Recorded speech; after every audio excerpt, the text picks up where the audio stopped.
ದಕ್ಷಿಣ ಕನ್ನಡ ಜಿಲ್ಲೆಯ ಬೆಳ್ತಂಗಡಿಯಲ್ಲಿ ಜಲೀಲ್ ಬಾಬಾ ಎಂದ್ರೆ ತಿಳಿಯದವರಿಲ್ಲ. ಯಾಕಂದ್ರೆ ಅತಿ ಶರವೇಗದ ಆಂಬ್ಯುಲೆನ್ಸ್ ಚಾಲಕ. ಅತಿ ವೇಗದಲ್ಲಿ ಆಂಬ್ಯುಲೆನ್ಸ್ ಅನ್ನ ಓಡಿಸ್ತಾ ಇದ್ದ ಕಾರಣಕ್ಕೆ ಹಾಗೂ ಉಚಿತ ಸೇವೆ ಅಂತ ಸಮಾಜ ಸೇವೆ ಮಾಡ್ತಾ ಇಡೀ ತಾಲೂಕಲ್ಲೇ ಹೀರೋ ಆಗಿದ್ದ. ಆದ್ರೀಗ ಹೀರೋ ಮುಖವಾಡ ಕಲಚಿ ಬಿದ್ದಿದ್ದು, ಈ ಹೀರೋ ಆಂಬ್ಯುಲೆನ್ಸ್ ನಲ್ಲೇ ಡ್ರಗ್ಸ್ ಸಾಗಾಟ ಮಾಡ್ತಾ ಇದ್ದ ಎಂಬ ಭಯಾನಕ ಸತ್ಯ ಬಯಲಾಗಿರುವ ಬಗ್ಗೆ ಮಾಧ್ಯಮಗಳು ವರದಿ ಮಾಡಿವೆ. ಹೌದು, ತನ್ನ ಆಂಬ್ಯುಲೆನ್ಸ್ ಮೂಲಕವೇ ಜನರಿಗೆ ಹತ್ತಿರವಾಗಿದ್ದ ಜಲೀಲ್ ಬಾಬಾ ಜೀವ ಉಳಿಸೋ ಆಂಬ್ಯುಲೆನ್ಸ್ ಅನ್ನೇ ತನ್ನ ಡ್ರಗ್ಸ್ ಜಾಲದ ಅಡ್ಡೆ ಮಾಡಿಕೊಂಡಿರೋದು ಬಯಲಾಗಿದ್ದು, ಆತನ ಮುಖವಾಡ ಕಳಚಿ ಬಿದ್ದಿದೆ.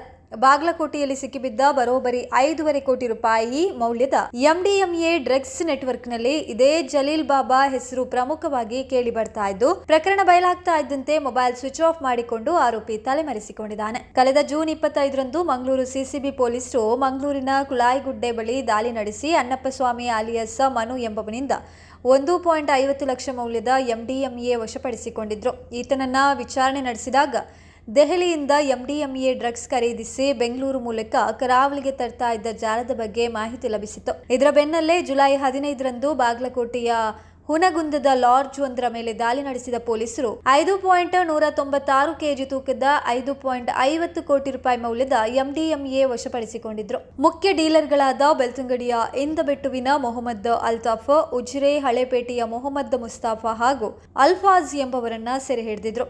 ಬಂಧಿತ ಆರೋಪಿಗಳನ್ನ ಇನ್ನಷ್ಟು ಡ್ರಿಲ್ ಮಾಡಿದಾಗ ಬೆಳ್ತಂಗಡಿಯ ಜಲೀಲ್ ಬಾಬಾ ಕೈವಾಡದ ಬಗ್ಗೆ ಬಾಯಿ ಬಿಟ್ಟಿದ್ರು. ಆರೋಪಿಗಳಿಂದ ಎಂಡಿಎಂಎ ಡ್ರಗ್ಸ್ ಪಡೆದುಕೊಳ್ತಾ ಇದ್ದ ಈ ಆಂಬ್ಯುಲೆನ್ಸ್ ಚಾಲಕ ಜಲೀಲ್ ಬಾಬಾ ತುರ್ತು ಸೇವೆಯ ನೆಪದಲ್ಲಿ ತನ್ನ ಆಂಬ್ಯುಲೆನ್ಸ್ನಲ್ಲೇ ಜಿಲ್ಲೆಯ ಕಾಲೇಜ್ ವಿದ್ಯಾರ್ಥಿಗಳಿಗೆ, ಡಾಕ್ಟರ್ಗಳಿಗೆ ಹಾಗೂ ಯುವಕರಿಗೆ ಡ್ರಗ್ಸ್ ಸರಬರಾಜು ಮಾಡ್ತಾ ಇರೋದು ಗೊತ್ತಾಗಿದೆ. ಸದ್ಯ ಈ 3 ಆರೋಪಿಗಳ ಬಂಧನ ಬೆನ್ನಲ್ಲೇ ಜಲೀಲ್ ಬಾಬಾ ನಾಪತ್ತೆಯಾಗಿದ್ದು 8 ದಿನಗಳಿಂದ ತನ್ನ ಮೊಬೈಲ್ ಸ್ವಿಚ್ ಆಫ್ ಮಾಡಿ ಪರಾರಿಯಾಗಿದ್ದಾನೆ. ಸದ್ಯ ಸಿಸಿಬಿ ಪೊಲೀಸರು ಮಂಗಳೂರಿನ ಪ್ರಿನ್ಸಿಪಾಲ್ ಸೆಷನ್ ನ್ಯಾಯಾಲಯಕ್ಕೆ ವರದಿ ಸಲ್ಲಿಸಿದ್ದು, ಜಲೀಲ್ ಬಾಬನನ್ನ 4ನೇ ಆರೋಪಿಯನ್ನಾಗಿ ಉಲ್ಲೇಖಿಸಿ ಆತನ ಬಂಧನ ಬಾಕಿ ಇದೆ ಎಂದು ತಿಳಿಸಿದ್ದಾರೆ.